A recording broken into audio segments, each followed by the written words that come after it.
వృషభ రాశి వారికి 16వ తారీఖు 7వ నెల 2025 నుండి 31వ తారీఖు 7వ నెల 2025 వరకు ఈ 15 రోజుల యొక్క ఫలితాలు ఏ విధంగా ఉంటాయనేది సశాస్త్రీయ పద్ధతిలో తెలుసుకునేటువంటి ప్రయత్నం చేద్దాము. ఇక్కడ వృషభ రాశి వారికి జన్మంలోనే శుక్రుడు.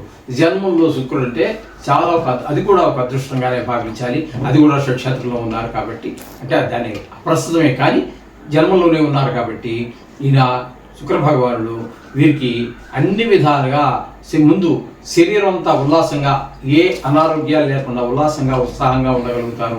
అలాగే ధనానికి లోటు ఉండదు. అలాగే మీకు లలిత కళల్లో దేనిలోనైనా పరిచయం ఉన్నట్టయితే వాటిలో మీకు ఒక ఉన్నత స్థాయికి ఎదగటానికి ఒక అవకాశం ఏర్పడుతుంది. ముఖ్యంగా షేర్ మార్కెట్లో పెట్టుబడి పెట్టేటటువంటి వారికి మంచి అవకాశం, అంటే తను రావడం వచ్చే అవకాశం ఉంటుంది. అలాగే ఈ టీవీ రంగంలో ఉన్నవారికి, సినిమా రంగంలో ఉన్నవారికి, ఈ సోషల్ మీడియాలో ఉన్నవారికి చాలా అనుకూలమైన కాలంగా కూడా మనం శుక్ర భగవాన్ యొక్క చలనం చెప్పుకోవచ్చు జన్మంలో. కాకపోతే ద్వితీయ స్థానంలో గురు సంచారం జరుగుతుందండి. గురు సంచారం ద్వితీయ స్థానంలో మంచి ఫలితాలు ఇస్తుంది. మంచి ఫలితాలు అంటే ఏ విషయాలు ఇస్తుంది అన్నట్టయితే కుటుంబం అంతా ఆనందంగా ఉంటుంది. ధనానికి లోటు లేకుండా చేస్తారు. ఎందుకంటే దీని ధనస్థానము, వాక్కు స్థానము, కుటుంబ స్థానం అని అంటారు. కుటుంబంలో అందరూ కూడా ఉల్లాసంగా ఉండటము, అలాగే మంచిగా మాట్లాడుకోవటము, ఒక్కొక్కసారి కోపం వచ్చినట్టు చిరాగ్గా మాట్లాడుకుంటూ ఉంటాం కదండి. అటువంటివి ఏమీ లేకుండా అందరూ ఉల్లాసంగా నవ్వుతూ మొహాలు పెట్టుకుని మాట్లాడుకుంటే చాలా ఆనందం ఆ విధంగా ఉంటుంది.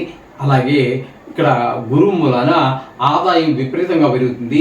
భక్తి కూడా పెరుగుతుంది. దేవుడి మీద భక్తి, గుడులకు వెళ్ళడం వాటికి కూడా మంచి అవకాశాలు ఏర్పడుతూ ఉంటాయి ద్వితీయ స్థానంలో గురు యొక్క సంచారం వలన. ఇకపోతే మీకు తృతీయ స్థానంలో రవి యొక్క సంచారము జరుగుతున్నదండి. రవి యొక్క సంచారం తృతీయ స్థానంలో చాలా అద్భుతమైనటువంటి ఫలితాలను ఇస్తుంటుంది. తృతీయ స్థానంలో ఉండటం వల్ల సోదరుల యొక్క సహకారము, అట్లాగే మనం ఎక్కడ పని చేస్తున్నామో ఆ పని చేసేటటువంటి జాగాలో అక్కడ మన స్థాయి వారు, పై స్థాయి వారు, కింద స్థాయి వారు, అలాగే సొంతంగా వ్యాపారం చేసుకున్నాం అక్కడ, అలాగే మనం ఎక్కడో ఇంట్లో నివసిస్తున్నాం, ఇరుగు పొరుగు బాగలేరు అనుకోండి, ఎప్పుడు గొడవలతో ఉన్నారనుకో, ఆ ఇంట్లో మేము సొంత ఇల్లు సరే మనం హ్యాపీగా ఉండలేము. అలా కాకుండా ఇరుగు పొరుగు వారి యొక్క సహాయ సహకారాలు కూడా మనసా వాచాకారంగా మీకు లభించేటటువంటి అవకాశం కూడా మనకి స్పష్టంగా గోచరిస్తూ ఉన్నది రవి యొక్క సంచారం వలన. ఇకపోతే ఈ విధంగా ఆరోగ్యం కూడా అందరికీ ఆరోగ్యం భాస్కరాచేత అన్నారు కదండి. అందుచేత ఆ విషయంలో కూడా రవి చాలా చక్కటి ఫలితాలన్నీ ఇస్తున్నాడు. అయితే ఇదే స్థానంలో తృతీయ స్థానంలో రవితో పాటుగా బుధుని యొక్క సంచారం జరుగుతుంది. బుధుని యొక్క సంచారము తృతీయ స్థానంలో సత్ఫలితాలు ఇవ్వజాలదు. ఇప్పుడు రవి వల్ల మనం వారు వీరు ఎంతో మన సహకారాన్ని అందిస్తున్నారని చెప్పుకున్నాం కదండి. దానికి భిన్నమైనటువంటి ఫలితాలు ఎవరో మన సహాయ సహకారాలు అందించరు. అది ఈర్ష కానివ్వండి, ద్వేషం కానివ్వండి, కారణాలు ఏమైనా కానివ్వండి, మొత్తం మీద ఆ వారి యొక్క ఇరుగు పొరుగు వారి యొక్క, అలాగే ఉద్యోగ స్థలంలో ఇంటి పక్క వారి యొక్క, చుట్టుపక్కల ఉండేవారు సహాయ సహకారాలు లభించినటువంటి పరిస్థితి మనకి కనబడుతూ ఉన్నది. ఈ విధంగా ఇకపోతే చతుర్థ స్థానంలో, చతుర్థ పంచమ 2 స్థానాలలో కుజుని యొక్క సంచారం జరుగుతోందండి. చతుర్థంలో ఒక 26వ తారీఖు వరకు ఉంటారు, 16 నుంచి. తదుపరి పంచమ స్థానంలో సంచారం చేస్తున్నారు.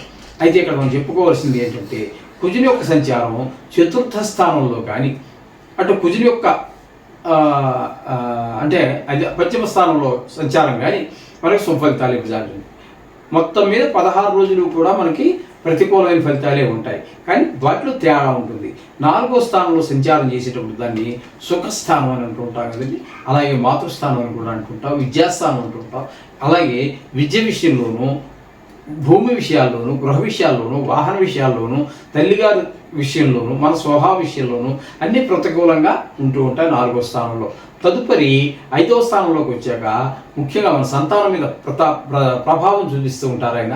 తద్వారా పిల్లలకి చదువు మీద శ్రద్ధ తగ్గటము, ఆటల మీద శ్రద్ధ పెరగటము, గాయాలు తగిలించుకోవటము, లేనిపోతే చికాకులు, చెడు స్నేహాలు, ఇటువంటివన్నీ కూడా 5వ స్థానంలో ఆయన సంచారం చేసే సందర్భంలో కలుగుతూ ఉంటాయి. ఇకపోతే మనకి దశమ స్థానంలో రాహు యొక్క సంచారం జరుగుతుందండి. రాహు యొక్క సంచారం చెప్పుకున్నట్టయితే దశమ స్థానంలో అనుకూలమైన ఫలితములు అయితే ఇవ్వజాలదు. ఇక్కడ ఈ కొన్ని విషయాల్లో మాత్రము వ్యాపారం మీ సొంత వ్యాపారం అనుకున్నాం అపోజ్, సడన్గా ఎందుకు కారణం ఏముండదు అక్కడ, సడన్గా మంచి అమ్మకాలు జరుగుతాయి 4 రోజులు 5 రోజులు, తర్వాత మళ్ళీ అనుకోకుండానే కారణాలు లేకుండానే సడన్ ఫాల్ డౌన్. ఈ విధంగా అయినటువంటి హెచ్చుతగ్గులు వృత్తిలో కానీ వ్యాపారంలో కానీ హెచ్చుతగ్గులు వచ్చేటటువంటి అవకాశం మనకు స్పష్టంగా గోచరిస్తూ ఉంటుంది. రాహు దశమ స్థానంలో దాన్ని వృత్తి స్థానం అంటారు. ఇకపోతే ఏకాదశ స్థానం తీసుకున్నట్టయితే శని భగవాన్ యొక్క సంచారం అద్భుతమైనటువంటి ఫలితాలన్నీ కూడా ఈ వృషభ రాశి వారికి కలుగుతూ ఉంటాయి. మంచి లాభాలు వస్తాయి.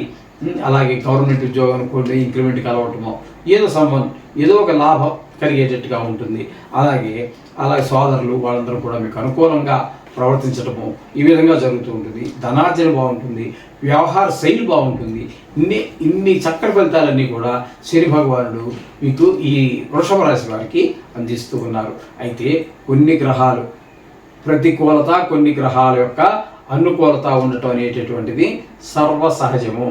కాబట్టి ఇక్కడ సహజంగా మనకి సాక్షాత్తు భగవంతుడే మానవుడిగా పుట్టినా సరే కొన్ని గ్రహాలు అనుకూలత ప్రతికూలతలు మీకు తెలుసు.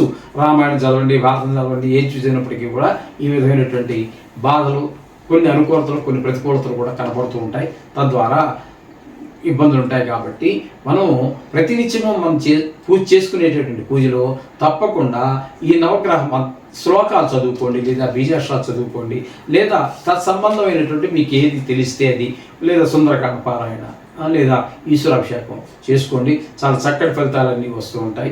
అలాగే ఇప్పుడు మనం చెప్పుకోవాలంటే 16వ తారీఖు నుంచి 26వ తారీఖు వరకు ఆ మధ్యకాలంలో ఎవరైనా జన్మించినట్టయితే వారికి పిశాచ యోగం ఉన్నట్టుగా మనం చెప్పుకోవాలి. ఎవరైనా పుడితే లేదని కూడా గొడవలేదు. ఈ విధమైనటువంటిది ఇవి గోచారంలో మాత్రం కనిపించవు, జాతకంలో వాళ్ళకి మాత్రమే కనిపిస్తూ ఉంటాయి. ఈ విధమైన ఫలితాలని మనం చెప్పుకోవాలి. శుభం భూయాత్.